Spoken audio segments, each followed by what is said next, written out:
नमस्कार आदाब दोस्तों। तो चलिए आज हम फिर लाए हैं देश दुनिया की तमाम छोटी बड़ी ब्रेकिंग न्यूज। तो खबरों को स्टार्ट करने से पहले आपसे छोटी सी रिक्वेस्ट है दोस्तों, अगर चैनल पर नए हैं तो चैनल को सब्सक्राइब करें, नोटिफिकेशन को ऑन करिए और वीडियो को लाइक करें, अपने दोस्तों के साथ ज्यादा से ज्यादा शेयर करें। तो आज की सबसे पहली और बड़ी खबर में आपको केंद्रीय महिला एवं बाल विकास मंत्री स्मृति ईरानी ने देश के आंगनबाड़ी केंद्रों में शिक्षा के लिए तकनीकी जुड़ाव के साथ साथ भारत के पारंपरिक पद्धतियों को पालन किए जाने का जिक्र किया है और कहा कि इससे जमीन से जुड़े रहकर आधुनिक शिक्षा प्रदान की जा सकती है। स्मृति ईरानी के अनुसार नई से नई तकनीक का इस्तेमाल किए जाने से न सिर्फ बच्चे आज की दुनिया की चुनौतियों से जूझ सकेंगे बल्कि खुद भी आत्मविश्वास भी पैदा कर सकेंगे कि वे किन्हीं भी हालत से निपटने के लिए तैयार है और साथ ही भारतीय परंपराओं को भी जानते रहने से इन्हें जमीन से जुड़े रहने में मदद मिलेगी ताकि वे अपने जैसे देश के अन्य बच्चों से प्यार और लगाव की भावना को बनाए रख सकेंगे तथा देश के गौरव को बनाए रखने की निमित्त बनेंगे। उन्होंने कहा कि इसके अलावा आंगनबाड़ी के संचालन और प्रशासन में भी सबसे ज्यादा मददगार हुई है। तकनीक को लेकर बनाई गई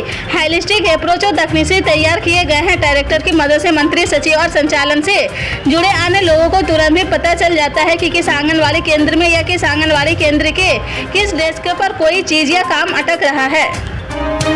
राष्ट्रीय राजपूत कारिणी सेना के राष्ट्रीय अध्यक्ष सुखदेव सिंह गोगामेड़ी की हत्या की खबर है। प्राप्त जानकारी के मुताबिक गेगामेड़ी की जयपुर में मंगलवार को दिन दहाड़े गोली मार दी गई है। आनंद फानन में गेगामेड़ी को मेट्रो मास हॉस्पिटल ले जाया गया है जहां डॉक्टरों ने उन्हें मृत घोषित कर दिया है। गैंगस्टर रोहित गुदारा ने सुखदेव सिंह गेगामेड़ी की हत्या की जिम्मेदारी ली है। गेगामेड़ी के साथ घटना के दौरान मौजूद रहे अजीत सिंह भी गंभीर रूप से घायल हो गए हैं। गोगामेड़ी की हत्या के बाद उनके संगठन से जुड़े लोगों ने प्रदर्शन शुरू कर दिया है। श्री राष्ट्रीय राजपूत कारिणी सेना के राष्ट्रीय अध्यक्ष सुखदेव सिंह गोगामेड़ी की हत्या के बाद पूरे प्रदेश में उबाल है। राजधानी जयपुर, सीकर, चूरू, कोटा समेत कई जिलों में विरोध प्रदर्शन शुरू हो गए हैं। प्रदर्शनकारियों ने कोटा सिटी एसपी कार्यालय परिसर में घुसकर हंगामा किया है। रेवंत रेड्डी तेलंगाना के अगले मुख्यमंत्री बनने जा रहे हैं। विधायकों से बातचीत के बाद कांग्रेस आला कमान ने यह फैसला लिया है।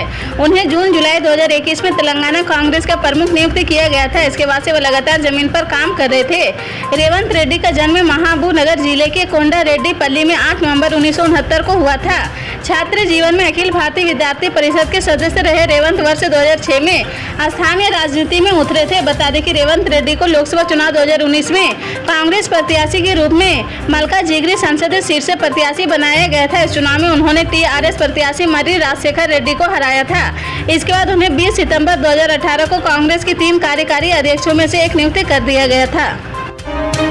उत्तर प्रदेश में मान्यता प्राप्त मदरसों की जांच के लिए नई तारीख तय की जाएगी। दिसंबर में होने वाली जांच स्थगित हो गई है। मदरसा परिषद के अध्यक्ष डॉक्टर इफ्तिखार अहमद जावेद ने अल्पसंख्यक कल्याण एवं वक्फ और हज के मंत्री को पत्र लिखा था।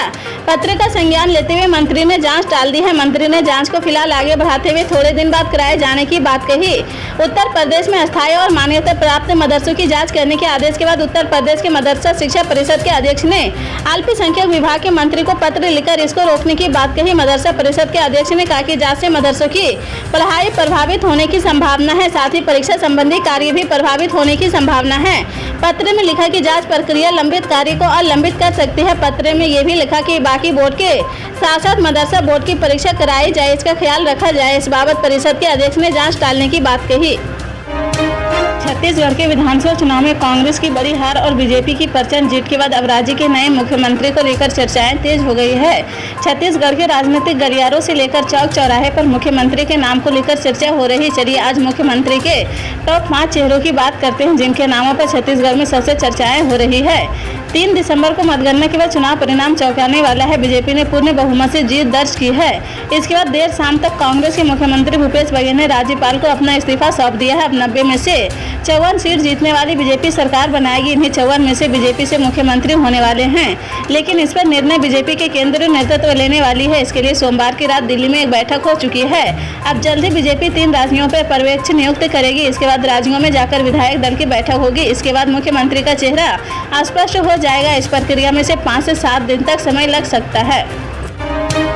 गंभीर भीषण चक्रवाती तूफान मिजोम मंगलवार को दोपहर 12:30 से 2:30 के बीच 90 से 100 किमी प्रति घंटे की अधिकतम रफ्तार के साथ बापटाला जिले के निकट दक्षिण आंध्र प्रदेश तट से टकराकर आगे की ओर बढ़ गया है। अमरावती मौसम विज्ञान केंद्र के एक अधिकारी ने यह जानकारी दी है। अधिकारी ने बताया कि इसके उत्तर की ओर बढ़ने और अगले 2 घंटों में कमजोर होकर चक्रवाती तूफान में तब्दील होने की संभावना है। इसी तरह की पल पल के अपडेट जानने के लिए जुड़े रहें आप न्यूज़ के साथ। मिलते हैं।